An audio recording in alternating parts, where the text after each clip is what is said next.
교육위원회 백년지대계를 설계하는 위원회의 위상 역할을 맡고 출범을 하시게 됐는데 기대에 부응하기 위해서 노력을 하신다라고 했는데 출발부터 기대에 부응하지 못할 것 같은 자세를 보여주시고 계십니다. 앞서 다른 의원님도 말씀하셨지만 교육위원회의 그 위원 명단에 개인정보 보호를 이유로 경력사항을 비동의로 해서 제출을 하셨어요. 이 경력사항은 개인정보의 범주 내에 있는 것이 아니라 검증의 범주 내에 있는 것입니다.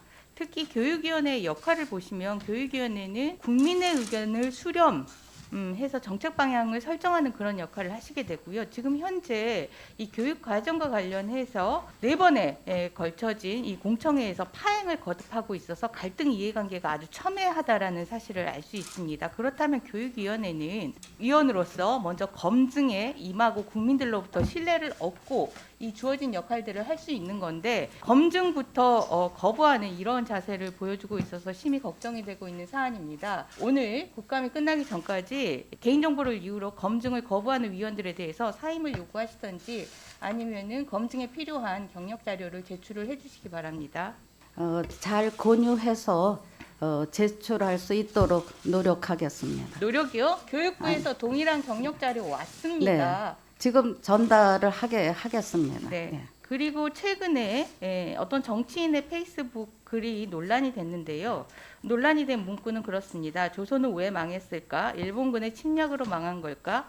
조선은 안에서 썩어 문드러졌고 그래서 망했다. 일본은 조선 왕조와 전쟁을 한 적이 없다. 이 글이 있는데 알고 계시죠? 논란을 알고 계시죠? 요즘에 국감 준비하느라고 깊이는 살펴보질 못했습니다. 뭐 깊이는 살펴보지는 못했겠지만 논란이 있다는 건 알고 계시는데 역사학자로서 이 글을 보고 어떤 평가가 있으셨을 것 같은데 평가는 어떠십니까? 제가 이 자리에서는 답변하기 어려울 것 같습니다. 답변하기 어려우시면 교육위원장을 제대로 수행하실 수 있겠습니까? 이 역사와 관련된 부분인데요. 뭐 여러 가지 위원님들하고 잘 협의해서 이 글에서 노력하겠습니다. 염려되는 부분은 없습니까? 그 이 부분- 당시에 조선말 일제 그 침략 시기에 중요한 의미 있는 역사적인 활동이 2개가 있었죠. 첫째가 동학농민혁명입니다. 이와 관련해서는 동학농민혁명의 의미에 대해서는 법률로까지 제정이 돼서요. 이 동학농민혁명 특별법 제2조 정의 규정에 항일 무장 투쟁을 전개한 농민 중심의 혁명 참여자라고 해서 동학농민혁명 참여자를 정의를 했습니다. 즉 동학농민혁명을 항일 무장 투쟁이라고 정의를 한 겁니다. 이게 틀리다고 생각합니까? 제가 이 자리에서 답변하기는 어렵습니다. 아이고 동학농민혁명에 대해서 법률적으로 규정된 성격까지도 답변을 거부하시면 교육위원회 위원장으로서의 자격이 기본적으로 있으신 겁니까? 제가 자세히 살펴볼 기회를 갖고 이걸 자세히 살펴보셔야 아시는 그런 전문가십니까? 역사 전문가 아니십니까? 다음으로 중요한 역사적 의미가 있는 것이 항일 의병운동입니다.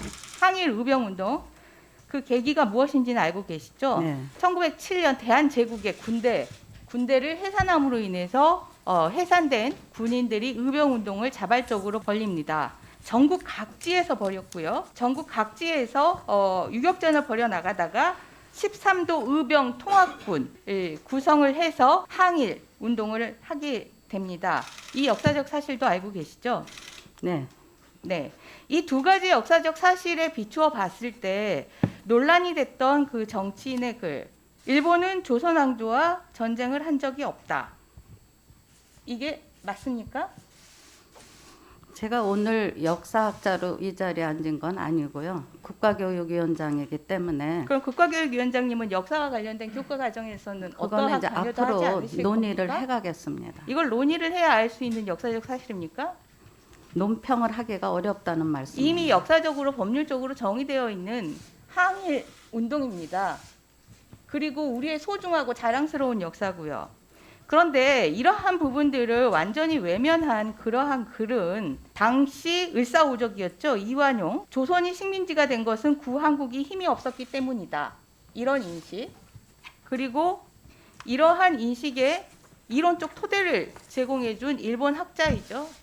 일명 정체성론. 사회적으로 정체됐기 때문에 일본의 도움이 필요했다라는 그러한 논리. 여기에 기반된 글 아닙니까?